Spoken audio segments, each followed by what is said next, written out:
John. Well, hello everyone, and welcome to this session where we're going to discuss what a multicultural approach to climate advocacy looks like in a way that helps to build diverse teams and co-designed action plans.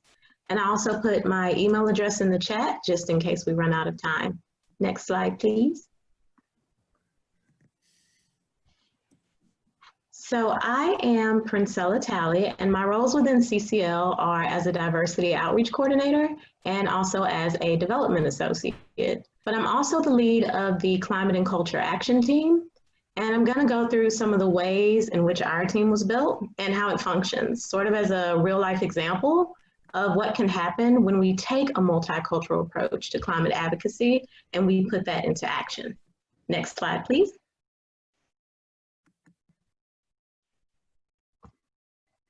So as you can see, we meet every third Monday on Zoom, and we have a rather diverse group. It's usually about 15 to 20 people per call, and we also have an invite-only affinity group within that team where we're working specifically with youth, Black youth, who live in economically disadvantaged communities where climate change really isn't a common discussion. And we want to build them up with the knowledge they need to become leaders in this work, because their communities are the ones that have been the most impacted, and we need their voices to have a much bigger role in what the solutions could look like. So this team was established in March of 2019, and at this point we have about 154 supporters on community, and that's not including the students in the affinity group who aren't officially registered, because if we counted them, I'd say we have about 210 people. Next slide, please. So if you look at our team files, here are some of the resources you'll find, and the pledge we have is especially important to us because it sets the tone for our meetings. So our pledge, it reads as such, and I'll read it to you guys, and we use it as a way to strengthen our culture of support and understanding. So it reads as: we leave our judgments at the door. We acknowledge our imperfect thinking and accept that we are here to educate before we react. We remain mindful and appreciative of all gender identities. We will not feel guilty about what we don't know. We'll seek knowledge and remember that there are no stupid questions. We agree to confidentiality when we share our feelings. And that's why a lot of the times you don't get recordings if you are one of our team members, because our team members don't want to be recorded. They want to connect in a way that feels really personal. So we'll have meeting minutes and notes, but not direct recordings most of the time. We share actionable ideas and resources that provide value to others. And we know that we'll make mistakes, but we'll continue to love one another as we work together to create a more livable world. And then I open it up for people to introduce themselves, especially if they're new, with their pronoun and location, if they want to.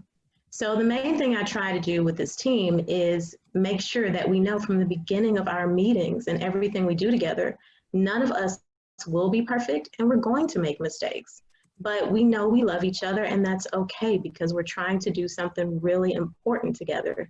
So anything you're doing when you're building a team, you can consider creating your own pledge to just open up a more inclusive environment.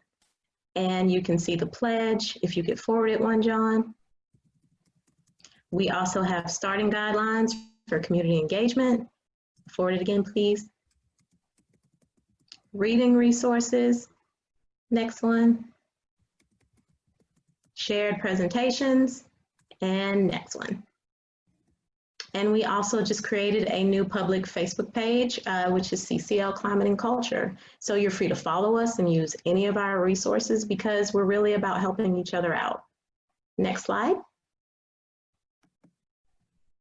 So getting into the team building components that we use. We have a shared mission, and that mission is to create a supportive culture where we're merging community engagement and leadership development to address climate change in diverse communities. And we acknowledge that climate disparities intersect with a multitude of issues. And our response to that is to serve as allies to ongoing community efforts focused on creating a better world. So if you look at the chart here, you can see we have a wide range of people across all sorts of identities, age groups, political affiliations, socioeconomic status, race. And one of the most important things we do to where we can all comfortably exist on that team is we create an environment of psychological safety. So it allows everyone to know that they have a voice and to be really comfortable expressing that voice.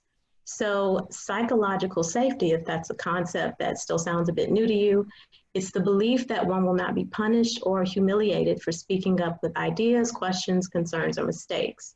And this was coined by Amy Edmondson, a Harvard Business School professor, because people are finding that when there is no psychological safety, people feel really unsure. They feel unsafe to voice their opinions or to contribute, and they just feel invisible. You know, and no one wants to be part of a team where they feel useless and they're just there, right? So that really is a demotivator, and we don't want that to happen. And another thing I really try to inspire is for people to take risk and be creative.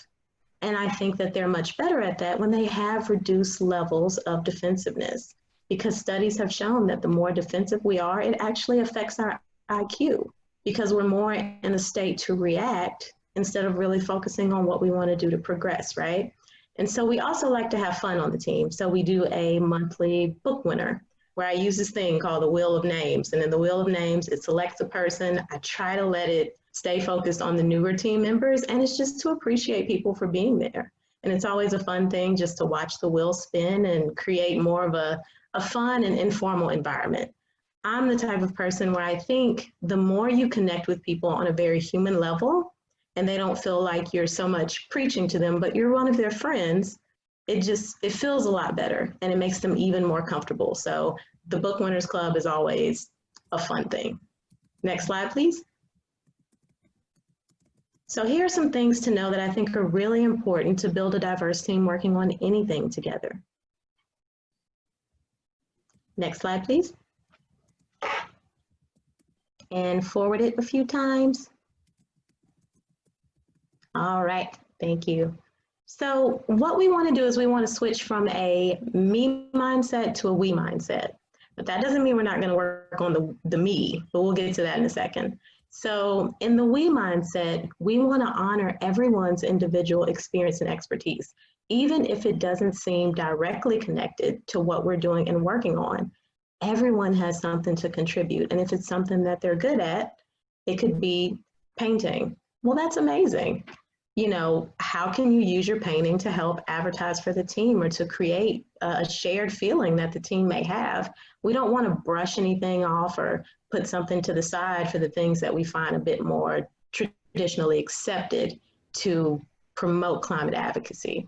And we want to build a sense of community within the team. And that's going to vary according to who your team members are. But it also needs to include the thought process of when new people come in, will they feel this sense of community without feeling isolated? And you want to promote values that make the team members proud. So when the mission was being created, when we were figuring out what we wanted this team to be, it took a while because I couldn't decide it all for myself. I wanted everyone who was involved with the team to have a say in what that mission would be, because that's something they will be proud of and something that they'll take out and spread the word about, not just something that I want. Next slide, please.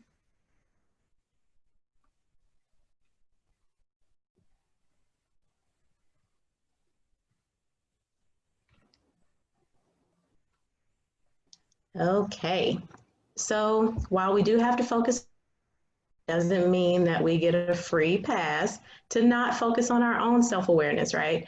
So let's talk about the 5 Ds of difference, because we all have at least one of the Ds to work through. So it would be distancing, which is when we're avoiding situations where a person feels different. You know, so I've been guilty of this. I know I'll be the only person like me there, so I just won't go at all. We have denial, where we pretend there is no difference. I usually hear this when people are talking about maybe race, and they'll say, well, I don't see color. You have defensiveness, where people are trying to protect themselves from acknowledging differences. And I usually experience that as a justification of something that won't conflict with a person's lived experience. And when you're hearing something different, you want to talk yourself out of it. And then we have devaluing, which is seeing things that are different as deficient or less from our views. Well, that can't be right, because statistics show, or, you know, whatever the reasoning may be, but that doesn't account for someone's life experience. So it's okay to take that away, number statistics, and just listen to the person in front of you, even if it disagrees or tears down everything you knew to be true. So for discovery, understanding how differences can be enriching.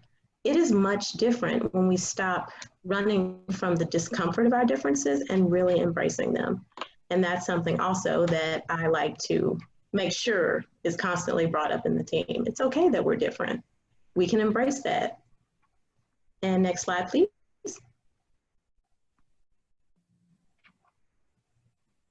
And then we have the 3 S's of similarity. Simple, safe, and sane. So the brain really likes these things, but they tend to present an issue when you want to make more positive changes. So when things are simple, they're really similar to us, they're easy, they're comfortable. When they're safe, once again, it's the same thing. They feel good to us, and they're not a threat to what we know, and they're easy to deal with. Sane, that's defined as things that are similar to us in this context or to our values, and it just feels really normal. It feels right. It's what we always knew. So if we come to terms with the fact that this work being complex, especially when you're talking about things like diversity, and you feel like a fish out of water because you're going into these situations that are so new to you, it's changing you, right? So it's like a muscle, and you're exercising that muscle to keep it growing. And your team will notice the differences in you. And a lot of times when people see that, especially if you're a team lead, they're going to follow suit and they're more willing to open up to you and have much, much deeper conversations. Next slide, please. So I love this quote. The only way to make a spoiled machine work again is to break it down, work on its inner system, and fix it again. Screw out the bolts of your life, examine and work on yourself, fix your life again, and get going. It's sort of, to me, that all of the world is a stage, right? And we all have our part. You, as an individual, when we're self-examining, you're pretty amazing.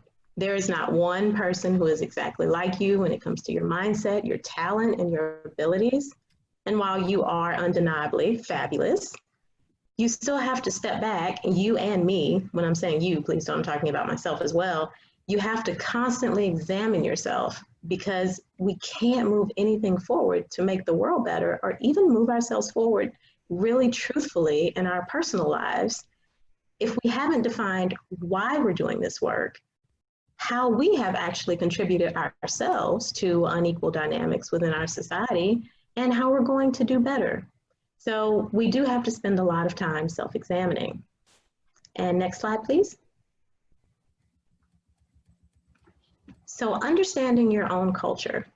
We want to immerse ourselves in other cultures. We want to learn. We want to do this work as dynamically as we can. But we also have to learn about our own culture and the beautiful things that make our culture what it is.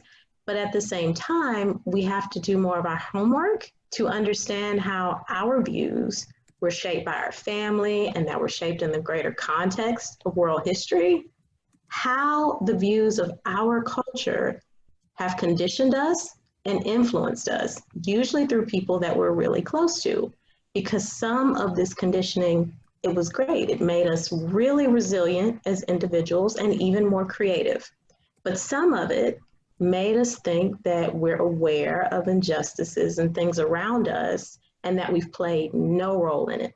And that's once again something that we have to re-examine if we're going to be good team members on a really diverse and dynamic team, because not understanding that history within our cultures and the impact it's had on others, it can create some really uncomfortable and really hurtful moments.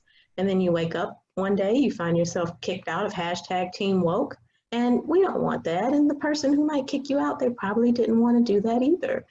So the best way to avoid that is, even as we learn about other cultures, let's learn about our own too. Next slide, please.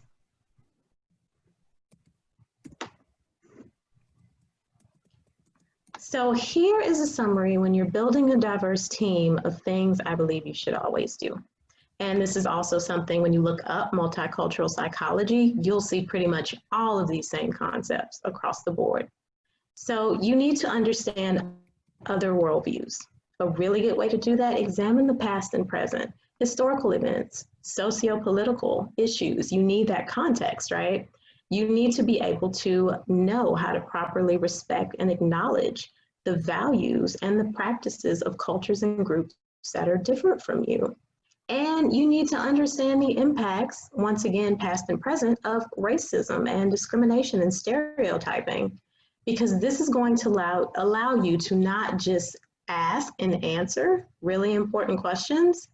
It shows other people that you're respectful of their time and not expecting them to do the work and have all the answers for you, but it also shows a really genuine appreciation of other people's cultures and where they're coming from. And that allows you to better retain people on your team. Next slide, please.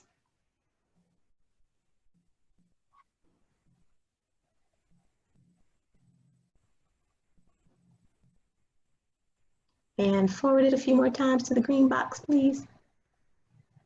Thank you. So please keep in mind that you have to start by educating and training yourself. A lot of this work when you're building diverse teams is work you have to do on your own time first. And you have to accept and admit that you're learning. You don't know what you don't know. You have to learn it. And people are okay with that, with the transparency of saying, look, I don't know, I'm learning, or look, I messed up, I'm learning. And most people are not offended by that. They just respect you more for being an honest and transparent person. And also this work takes time and it will be hard. Sometimes it will take years before you see the results you want to see, but it's coming and you have to get comfortable with being uncomfortable along the way, because a lot of times you will fall out of place and a lot of times it just won't feel good as you try. Maybe you're rejected, maybe you're not trusted at first, but it doesn't have to stay that way. It'll just happen over time because building trust with anyone takes time. Next slide, please. So co-designing action plans. Now this approach, as said by John Chisholm, goes beyond consultation by building and deepening equal collaboration between citizens affected by or attempting to resolve a particular challenge, which for us is the big grand issue of climate change. And a tenet of co-design is that users, as experts of their own experience, become central to that design process. So I mentioned earlier that everyone has this area of expertise for valuable contributions to the work, and we should acknowledge that. So when we bring that into action planning, this is where we reach out to others, or we say that expertise you have, we want to incorporate this into a plan of action. Next slide, please. And so Feminista Jones sums it up best. We need to be more than allies. We should be co-conspirators. So the times we're in right now, it's very obvious that they're really hard times. They are really emotional times. But what I love about what Feminista Jones is saying about allies is that we can't just be on the sidelines. Like even when we get over the initial shock of, I can't believe this is happening. Why didn't I see this before? You're ready to be an ally. Move that forward into being a co-conspirator, creating that action plan. You can have a really active role in creating change.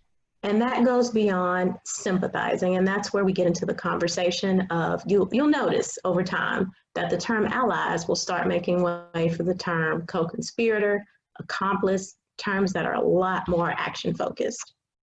Next slide, please.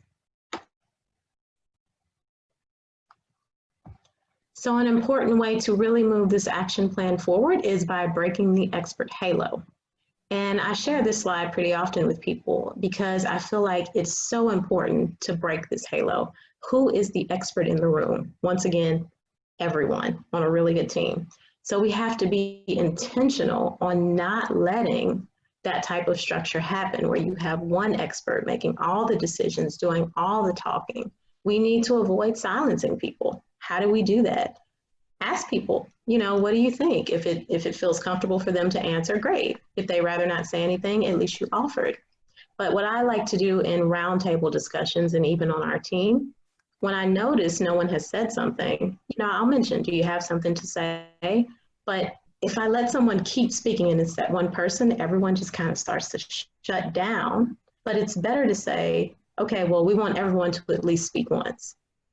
Because even in the pharmaceutical industry, something that they noticed was that during the process of adding new medications to a formulary, people would just unquestionably accept what the person who was considered the expert was saying, whether they liked it or not. And that's a scary thing. So we don't want that to happen. We want everyone to have a say. We don't want anyone to feel shut down, and we want to be really intentional to keep that type of environment going. Next slide, please.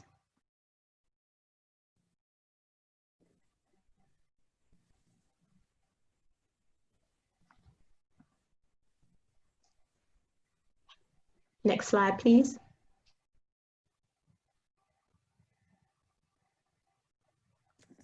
So acknowledging the anchor when we're creating these action plans.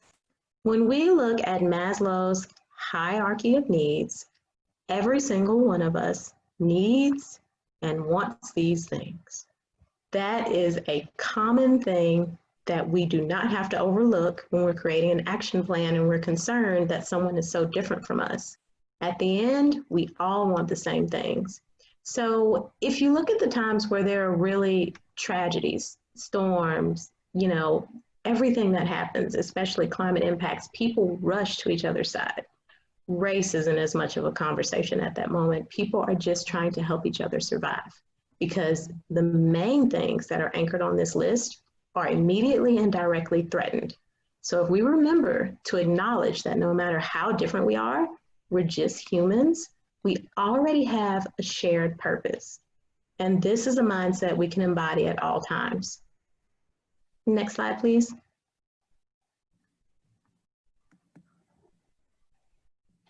So when we think about meeting at the intersection of climate, something I really love and that our team uses is the flower model.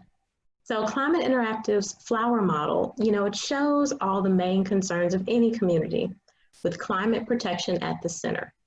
So if you're looking to work with new groups or make a more diverse team, if someone has any of these issues, which more than likely they will, you can connect it to climate change. And that's when the discussion comes from, there's no reason for us to work together, to wait a minute. There are tons of reasons for us to work together, because we all want stability in all of these areas on the flower petal. So then we get into the conversation on equity, which will undoubtedly come up. So how do we approach equity? Not just as CCLers, with anything you're working on. There should be meaningful involvement, leadership, and acknowledgement on your team. And what that means is, of all the different definitions and the way people want to define and look at an equitable solution, then every person should feel that they are meaningfully involved in that process. They should feel like they are leaders and that they are acknowledged for their expertise. That is the only way to have really equitable and focused solutions that work for everyone. And it's important that people are co-designing plans with people who are at the table and not just on the menu. And when you hear that term, if you have heard it, what that's really saying is, I was there, but that was it. I didn't have a say, I didn't have a role. I just sat there and twiddled my thumbs and everyone else talked and I felt sort of ignored. So you don't want to just be on the menu. You want to be at the table deciding what's on said menu. Next slide, please. So this picture you see is from our Third Coast Conference. And I love this quote from Rick Riordan, if I'm saying that correctly. Fairness does not mean everyone gets the same. Fairness means everyone gets what they need. So I love this because to me, what it shows is everyone will not need the same thing, but we want to be fair. So when we talk about the bill and we talk about what's important to us, if someone says, well, I don't need that, I don't want that in that way, that's okay. Well, what do you need? How do we keep this discussion going? You haven't been shut down. Someone is actually just saying something to you from a different perspective.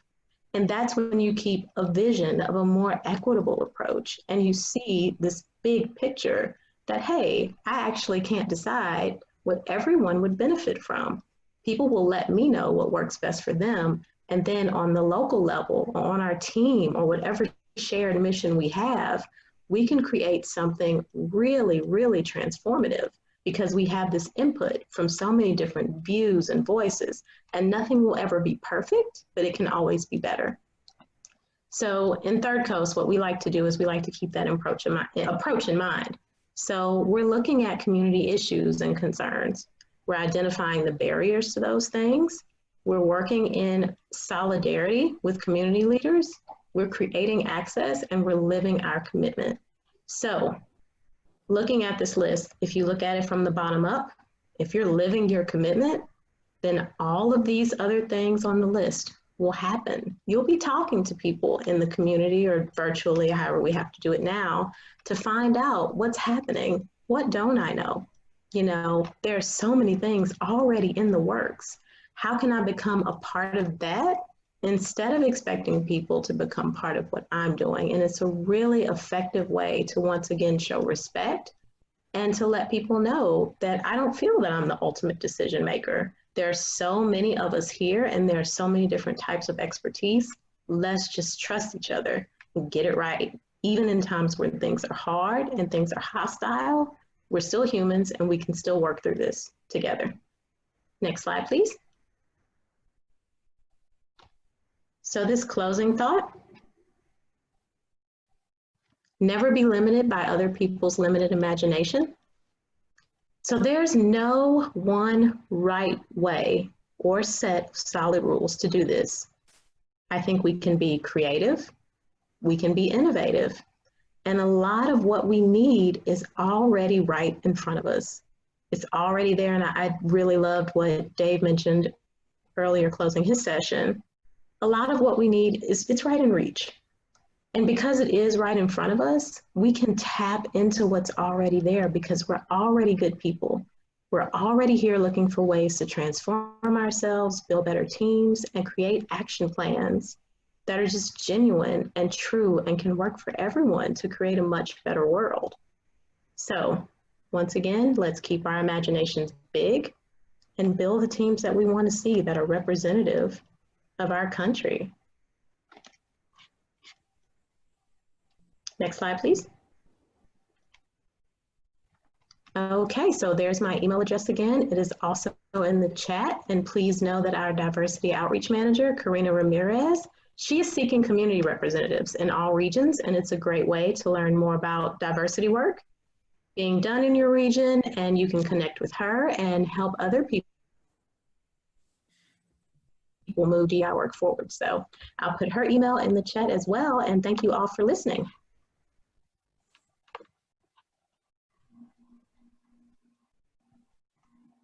Wow, thank you so much, Princella. That was excellent. So we have about I think 15 minutes for questions. Do you want to hang out for a little Q&A for a little bit? Well, sure. Okay, great. Thank you. So if you have any questions, you can go ahead and I'm going to stop sharing my screen so we can see each other. And if you have any questions, go ahead and put them in the chat, or you could just unmute yourself and fire away.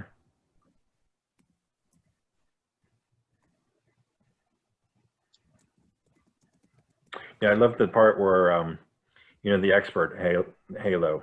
I think that was an excellent point. We're kind of all experts here. I remember being terrified when I first came into CCL. Everyone just knew so much, and I just didn't know what to say or do. And over time, just the energy of everyone being so kind made it a lot easier. Mm.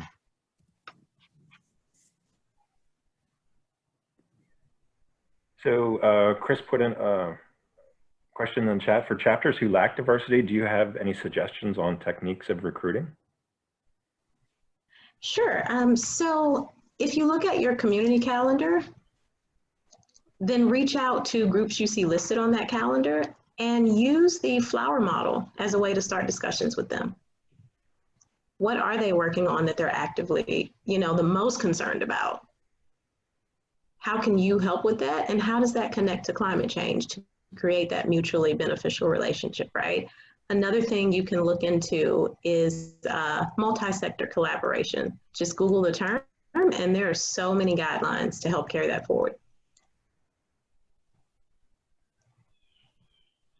Great, thank you.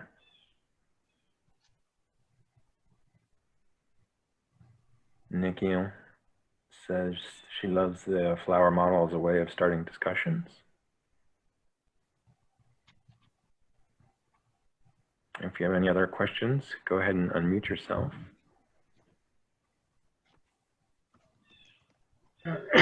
Yes, how do you connect to youth in particular?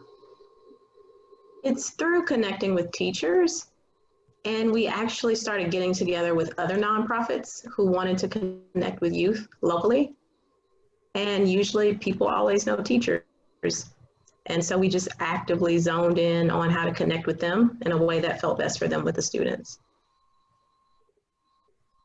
Thank you. No problem.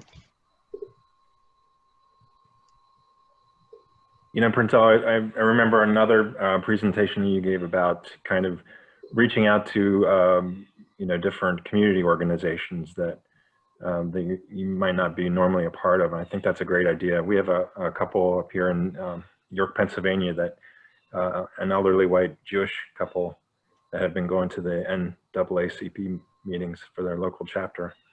I think that's a great idea to just to connect with other folks that you might not normally, and hear what their issues are as well. Yeah, absolutely. That's great they're doing that. I remember mine was with food, is how I started realizing that it was easier to connect with people on climate than I thought. I was doing something completely different. And I mean, food and climate is so closely connected, you know, that starting that conversation at a community garden was easy. Absolutely. We have found through business climate leaders that this is actually a very good time for recruiting young people, especially college kids, to work with us. And we call them interns, but I mean, whatever you call them, they don't have, you know, they have a lot of time on their hands right now because they're not doing all the activities they would be doing. They're sitting at home or in their dorm room taking some classes, but they really like to, you know, participate in movements like ours. So this is a good time, I think, to reach out to college kids, maybe high school kids as well. And we do that through, you know, a variety of social media sites. And we get a very diverse group as well. Well, absolutely. I hear wonderful things about business climate leaders. Very good. Sarah, did you have a question? Yeah, thanks. And it's hard to formulate, so, but I definitely appreciate, I understand, and really liked how you illustrated the concepts of, you know, being open to other people's, you know, sort of priorities and having everybody kind of set the agenda and create the action plan. But to me, I feel that while that is my goal, you know, for our chapter, there is a little bit of an inherent conflict with CCL's focus, right? Like we already know what we think the solution is. That's why we joined CCL, right? So, I mean, I think that there's definitely room for, okay, you know, how do we build political will for this solution? But at a certain point, it's hard to continue to sort of be open to other perspectives and points of view when people don't like the solution we're working towards. Do you know what I'm saying? So I guess I wonder, how do you reconcile that in your work? So that is a great question. In my one-on-one calls, when people join the team, we talk about that all the time. So what I actually do is people who are not trying to move forward the same way we are on the bill, that's fine. And the skills that they are taking away from working with us, I mean, it's always appreciated. I have never had a moment where someone's like, you know, we've hit this dead end where CCL wants one thing and we want to do something else. They can still do what they want to do. And a lot of people on our team, they're doing work, honestly, not just with CCL, you know, so they're part of other groups and this is something they want to do as individuals. So a lot of times when we meet up, it's not just about CCL work. People are talking about various things they're working on because I am not a person who does well with there's one answer to the question. And I think because there are so many layers, people can work on it in their own way. Like, I'm not going to set those terms for you or really expect you to just follow this one path. And then to me, it feels nice when people can join up, even if they are like taking all these different detours and still feel accepted. So I totally get what you're saying. Yeah, it is difficult, but I think it's easy to navigate in that way when people know that as an individual, I can do what I want and I'm still accepted by CCL. That's really helpful. Thank you. You're welcome.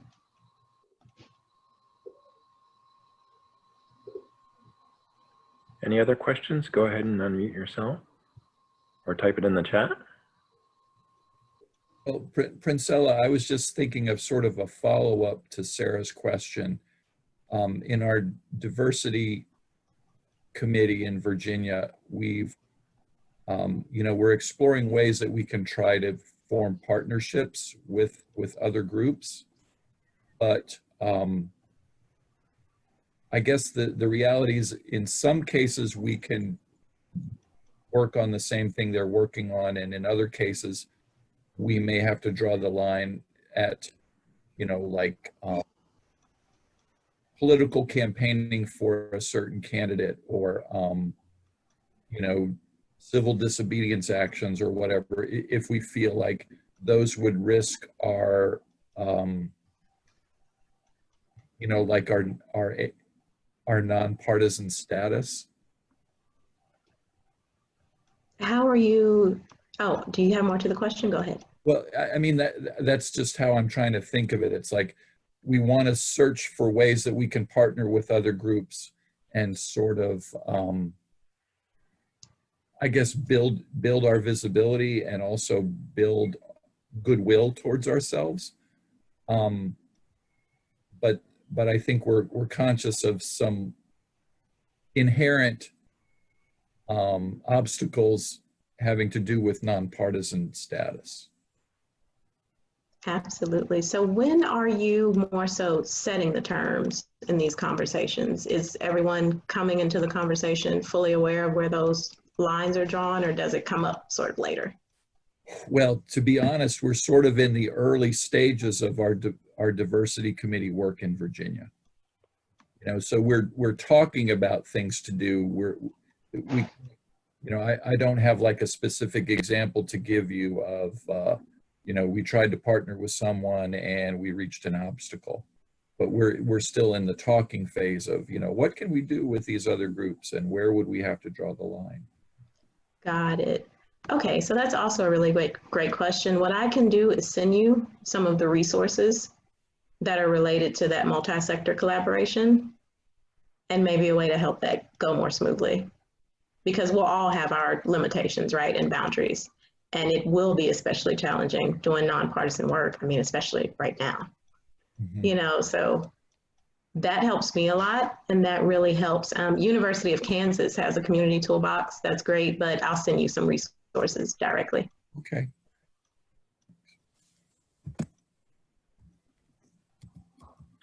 Any other questions?